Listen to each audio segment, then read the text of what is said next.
এই যে মেন মন্দির। হ্যাঁ, মায়াপুরে এসে আমরা মেন মন্দিরে ঢুকেছিলাম, কিন্তু কি বলতো, মেন মন্দিরের মধ্যে না মোবাইল নিতে দেয় না।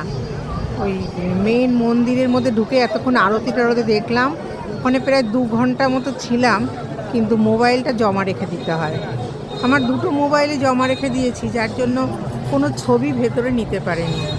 তা এখন মন্দির থেকে বেরিয়ে এই মোবাইল নিলাম, চটি পড়লাম, এবারে একটা বাইরের ছবি নিচ্ছি। ভেতরটা খুব সুন্দর, চোখ ভরে দেখেছি, কিন্তু তোমাদের সাথে শেয়ার করতে পারলাম না। ভাল লাগলো বেশ। প্রভু হরে কৃষ্ণ। এই দেখো, এই দেখো, এইখানে দেখো কি সুন্দর মন্দিরের সামনে ফুল, মানে ফুল দেখে মন এত ভালো হয়ে যাচ্ছে না, অসাধারণ অসাধারণ। তাই মেন মন্দিরের থেকে বেরিয়ে এই ছবিটা নিলাম। হ্যাঁ।